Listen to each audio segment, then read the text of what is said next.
the whole cycle of our body, it's all circadian. Every little thing. We hear about like leptin and ghrelin nowadays, and everything you can imagine has a circadian rhythm. It blew me away how many times that shows up. And of all the variables that affects that, I think the biggest touch point of that cycle is morning sunlight. And it's not really bronzing. It's not like so much a skin thing. It's more so just your brain. And it's very specific to the wavelength of the light, the intensity of the light, and even the angle of access of light, and coming in from above as opposed to in front of you. But all those cues start these long series of events that really is what our health is based upon.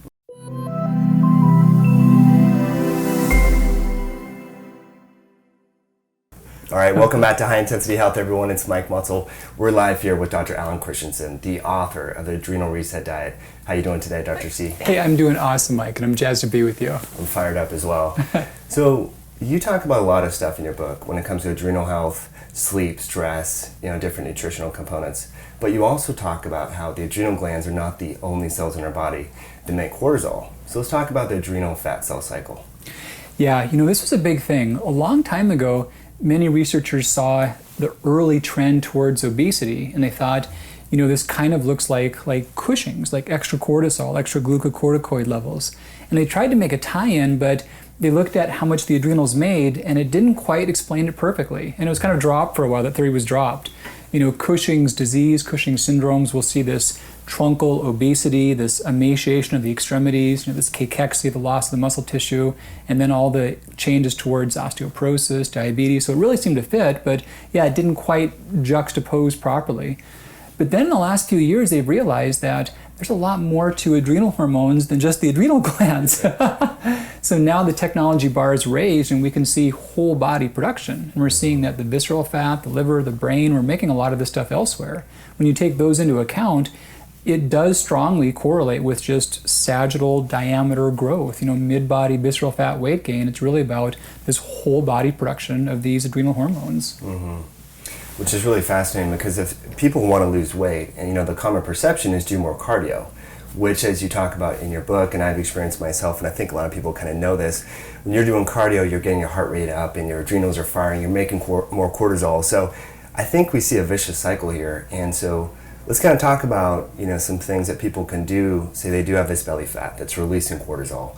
They have these food and craving issues. Like, where do you start with your patients that come in that they're in this vicious cycle? A funny thing is that I came to realize from spending all this time on this literature about adrenal hormone metabolism that sometimes the most powerful things are things that seem the most subtle. So I think one of the biggest shifts is the mindset. And honestly, I think that a big part of the vicious cycle is the idea that, hey, if you're struggling with your weight, it's because you're at blame ultimately, that you're not trying hard enough. And there gets to be this defeatist attitude, this idea that, we've got this model of like the ultimate effective weight loss strategy. We'd have like some drill sergeant with a bullhorn like in your face, give me 10 more, you worm, and starving you, and that's how it's going to work. But the big shift initially is the mindset of like, no, whatever's going to work for you has got to be something that's more soothing, more relaxing, more comforting. It's got to be a big shift of the whole, starve and beat yourself up type approach. Yeah, interesting. And realizing that it's not your fault. It's not a matter of personal blame or character flaws or things like that. And love that. Really good point. And you brought up something that I wanted to talk more about, the gut microbiome. To talk about, there's different things we really can't control, like birthing method and foods that we eat. And we know the gut microbiome can cause stressors and stuff. So just as an aside, how do you address the gut microbiome when it comes to resetting people's adrenals and getting the cortisol rhythms back on board? That's an amazing part of it. We realized that we've got this concept of what this stress response is, about how the epitome example, like the chasing tiger. Most people get that that's a bad thing that makes them feel awful and it hurts their health. But what we've learned is that so many other variables flip that same switch. So the microbiome, what's happening in the intestinal tract, good or bad, can elicit that same response. And we've seen ratios of things like Bacteroides and Firmicutes, that the ratio of these bacteria, they can be stronger predictors of body weight than even activity levels can be. So shifting that is a matter of really maximizing out the good things that feed them. We think about the aerobic organisms and the anaerobes, and we see that the anaerobes, boy, they make up the bulk of it, like 99% of it. and they're the big needle movers in terms of our health. And the aerobic organisms, that's where we put all of our thought into, like, which probiotics and this, that, and the other, and that's like, a fraction of a percent of our whole microbiome. So it's really about being on a diet that's not inflammatory, but at the same time is able to feed these things. Right. And sometimes people have issues with foods that are rich in some prebiotics or precursors, and I think about those less as long-term problems and more so as just signs of the biome being off. The healthier it is, the better you can do with things that feed the good organisms. So what I hear you say, as long as you can eat healthy foods rich in fiber and correct the imbalances, then people shouldn't have problems, let's say, with resistant starch or prebiotic inulin. Because I know it seems like there's kind of two schools of thought right now. There's the people that love prebiotic fiber because of all the benefits like we talked about. And there's people that are really like avoid it like the plague because, that subset of SIBO. So where do you start with your patients on that? Like, do you test first? Do you slowly introduce? Talk about some of the practical. Well, yeah, so clinical care, I will do testing in terms of food compatibilities, of the function of the intestinal tract, of the level of the microflora, and make some strategic corrections to fix things. Many have gotten themselves into narrow and narrower diets by looking at short-term food incompatibilities. And it's a valid thing. You don't want to eat a food that makes you sick, but at the same time, you want to have as much diversity in your diet as you can have. You want to have the capacity to digest a big variety of foods. You can think about someone who's been vegan forever and they have like an all-you-can-eat spare rib meal. They're not going to do well with it. Right. And that doesn't mean that they have to be vegan forever. It just means that that particular meal, at that time, their body was not set up to handle it. So the same way with foods that are active for the good flora, things like legumes, for example, or foods rich in inulin, we think of like the artichokes, the Jerusalem artichokes. Sometimes it's a matter of very slow pacing and very slow modification. I'll encourage some to think about even like a tablespoon or so per day for a few weeks to gradually inoculate and get the flora more tolerant and more active again. But yeah, healthy intestinal tract should tolerate a good variety of foods. Yeah, I really agree with that, and I like that, introducing things slowly, and that's really important. And just to circle back around, the importance of these fiber, not only to feed the gut bacteria, but to keep blood sugar levels stable, because when we have, as you talk about in your book, blood sugar bounces around, we get cortisol and so forth. So let's talk about, you mentioned in your book, carb cycling, and let's define that and talk about some of the practical ways we can implement that. It's funny, since it's such a slow process to write stuff and get it out, and in that lag, the term has been used in other ways now. So my thought process started with looking this burgeoning obesity crisis, seeing these rates go up by crazy amounts. I thought, okay, so it's obviously, like you've said a lot, it's not calories, well, what is it? So I realized there's separate components we've looked at, and I've not found one that really explained it completely. It's like, okay, so it's not just the toxins, it's not just the fructose, it's not just the biome, it's not just the circadian disruptors, but what's the common thread? And I realized the common thread was this rhythm, was this cycle. So if this cortisol rhythm is disrupted, great.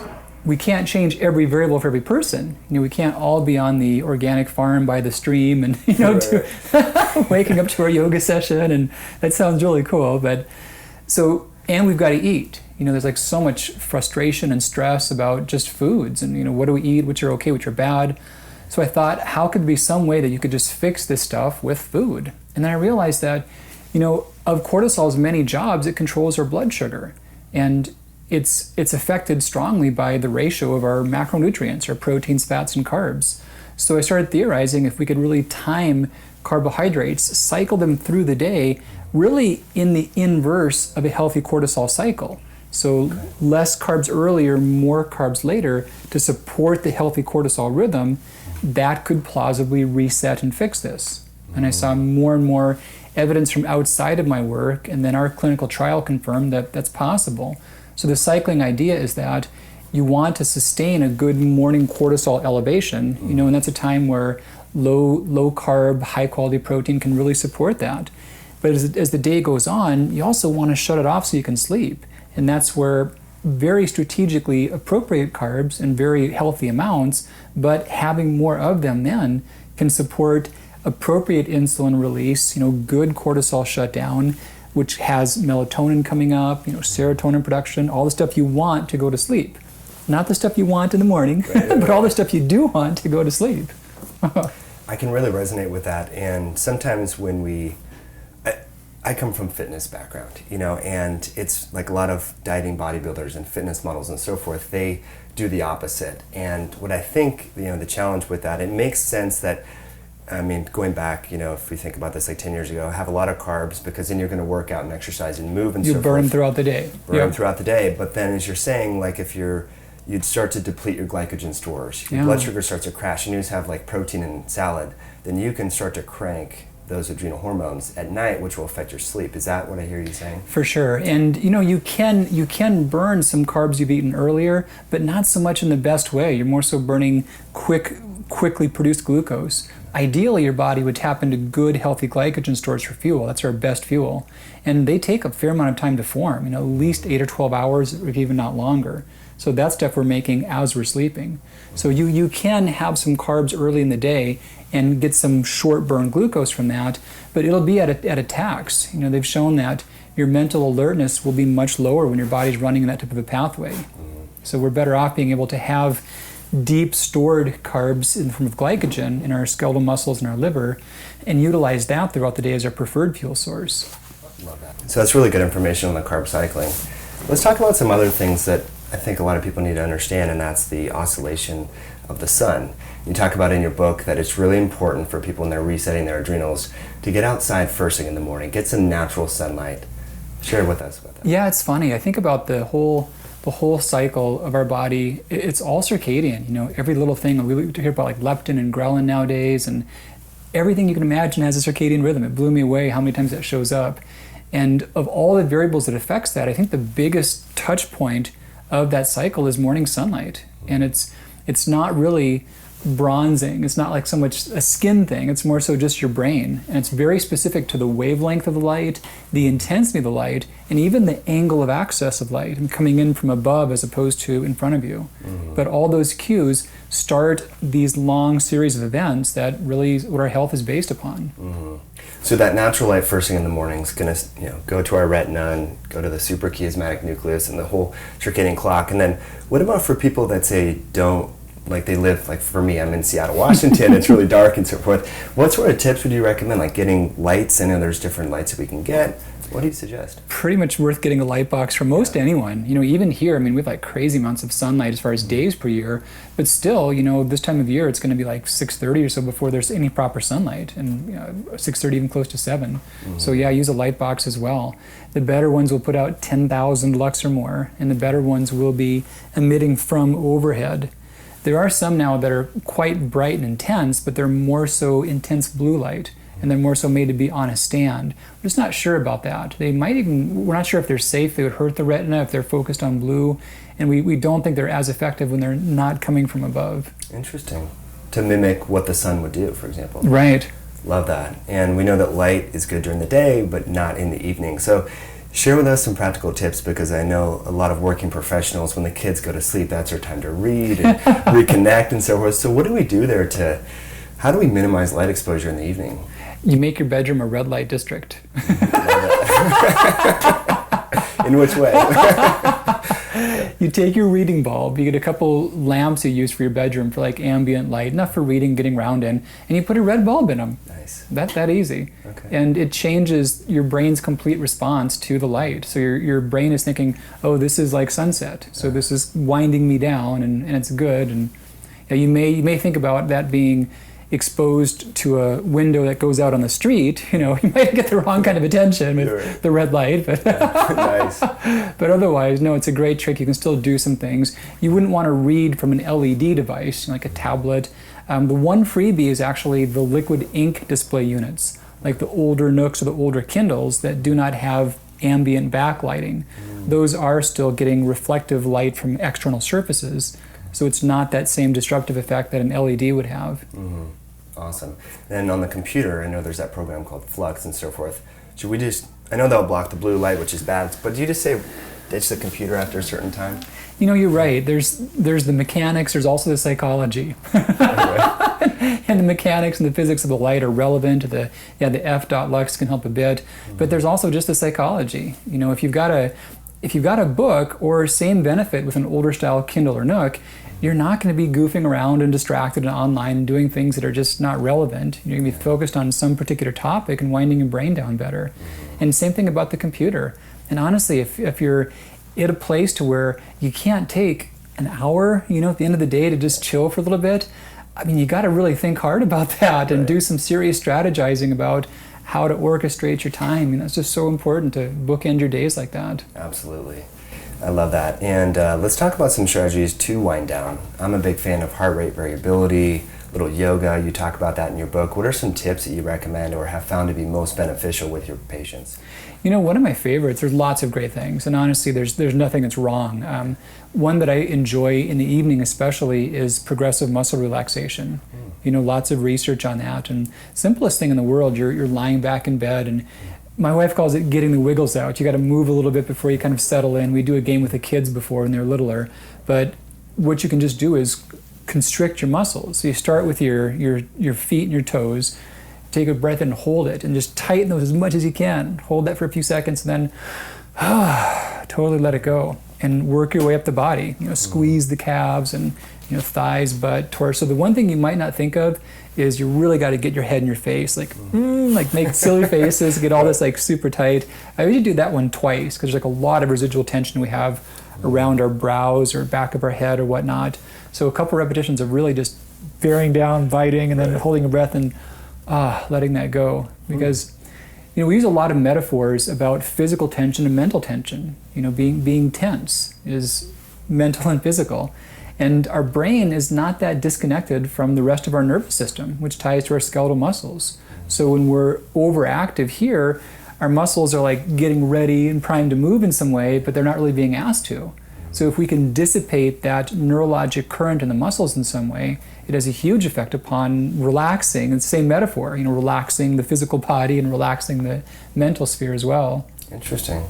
So you recommend doing that for, you said 5 to 10 minutes? Is that what we do? The progressive muscle relaxation, not so much a set time frame, just kind of working through each of your main parts. It might take a minute or two even. It doesn't take long. Yeah. And it's especially conducive to do like when you're all done and in bed and all set and just all lying there. It's very easy when you're lying back. Yeah. And once you do it, boy, you're just out so much more quickly and you're so much less restless throughout the night. You really just zonk out and wake up better.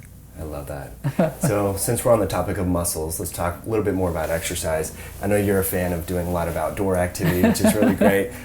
What do you suggest for your patients? Let's talk about maybe, we have the type A, super driven working professional that's like doing swimming in the morning and training for a triathlon, and they're taxing their adrenals. And then maybe let's talk about someone who is really just fatigued. Two different groups. Where do we start with them? The first one needs some days off. They may need some recovery time.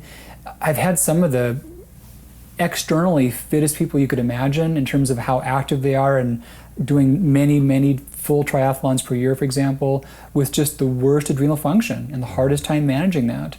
And it's a real thought process of, what are you in this for? Is this to be happier, to be healthier? Because it's not working. It's not taking you that way. Right. So it can be a big matter of really reframing the goals and the priorities and just having adequate time for full recovery, which might look like more than someone else thinks. And you kind of brought up a great example about how there's others on a continuum to where they're just wiped out. I call that crashed in the book. They're at a deep stage of adrenal decompensation. And they may not be doing much of anything. In some cases, just like a gentle walk, around sunset, a walk around the block, some time spending on some stretching, maybe some Tai Chi, some yoga, some Pilates. That's a real good starting place because movement is important, but to take someone like that and say, come on, I need you to go bust your butt in the gym each day, you're not going to be serving them. Love that.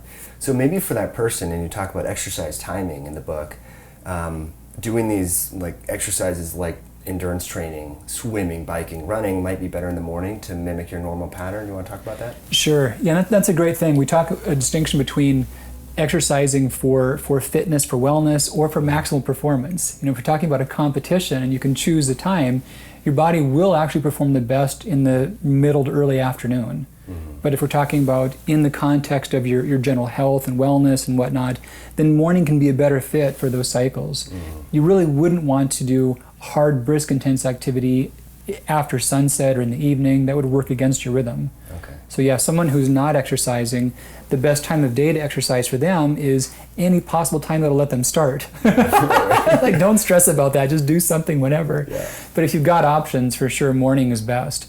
And I think there's also a psychological advantage throughout the day of like, wow, I pulled off this killer workout, and you've got that to go and that momentum to carry you through whatever else you're going to face through the day. And definitely. Yeah, you get blood flow, lymph flow, and so forth. I really enjoy that. So let's talk now about supplements. You talk in your book, I think, a lot of people dive into rhodiola and ashwagandha, but you mentioned some different things like melissa and different components. So if we want to help to reset this rhythm, get cortisol peaking at the right time and decreasing at the right time, what supplements have you found to be most effective? Yeah, great distinction. There's a quiz, which is in the book. It's also free, adrenalquiz.com. Anyone can take the quiz and get a sense of their stage. Our first concepts of stress, which evolved into our understanding of this hypothalamic pituitary adrenal axis, comes from the work of Dr. Hans Selye. And he realized that, that when things are working wrong, they're working wrong in very different stages. You've got this higher engagement of cortisol, this disrupted rhythm, and then this decompensation. They're all very distinct. And it's made me nuts for all these years to see adrenal supplements that have 15 of the top recognized items that should affect the adrenals all kind of mashed together. And I go, great, so that raises cortisol, that lowers cortisol, that might regulate it, and what are you trying to do here? What's the goal? So I talked about in the book, and the quiz tells you that too, about per your stage, which the quiz can pretty well track you to with good accuracy, per your stage, and what are your particular needs, and what are some easy ways to meet that. And the other thought process is, they're stage specific, but they're also time of day specific. So what time of day you want to ingest them per how you're changing the cycle. So love that. And I think some people might find that daunting initially, like, oh my gosh, but you lay it out really quiz. well in the book. You have the quiz and all that sort of thing. I heard a beep over there. Is that one still recording, yes? Yes. Okay, we're good. Okay, so we'll wrap it up and talk about the bonus then. So fantastic information. Dr. C, anything that we didn't cover that you want to address? The one thing I'd love to share with your viewers is just the sense that this stuff can change. So there's adrenal disease, and the conventional world still says in some circles that, this whole adrenal dysfunction, adrenal fatigue, it's not real because it's not adrenal insufficiency, it's not Addison's disease. And it's not. And I think a lot of the alternative world doesn't get that distinction either. They think, this is like mild Addison's, this is mild adrenal insufficiency. It's not. You're not like kind of pregnant, So right. Adrenal insufficiency, your body's zapped your glands, they're not working. It's not really much like it's like all or nothing. So this is not mild Addison's. This is something to where the adrenals are doing what they're told, but what they're being told is no longer in your best interest. With adrenal disease, they're not doing what they're told. They can't work. So that's a big distinction. And I draw that because this adrenal dysfunction, as big as it is and as much as it can wreck your health, it still can turn around really easily. It doesn't take crazy amounts of time and huge heroic efforts. You can really turn it around in a few months at the most. And with some reasonable steps, like you've talked about in your work and the book talks about, you can really keep it in check very effectively. Yeah, I really resonate with that. I was one of these people that was over-exercising, doing competitive bike racing, and was just really fatigued all the time. And that's how I got in this space, this nutritional space, is I figured out how to fix my adrenals using similar principles that you wrote about in your book. So great information. Really enjoyed talking with you. Now, I know you have some bonuses, like some DVDs with recipes and different cooking shows and so forth. Talk to us about how our listeners can best access that information. We've got some great free content, and that's what it's all about, is really just educating people and turning around this. It's a global crisis we're facing. For many people who are active and fit, it may be the struggle of those few pounds, but for many it might be more than that, and it's increasing at unprecedented rates. So the more we can just get the word out about it, not being a matter of blame and not being a matter of fault, but a matter of just being more strategic.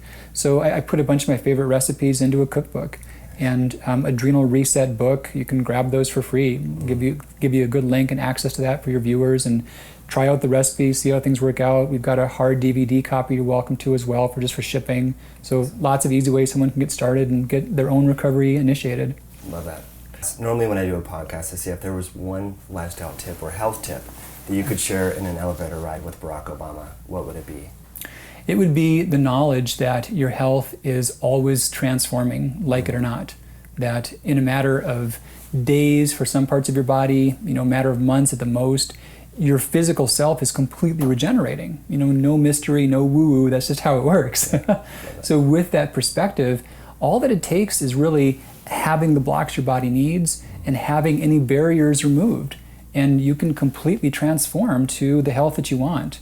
So knowing that that's totally natural and totally possible. It's always happening. Yeah, and you've seen that here. Very busy clinic, very busy practice. Love your office, by the way. It's so beautiful. Thanks so much for being on the show, Dr. C. Really Thanks for coming, Mike. Glad to have you here.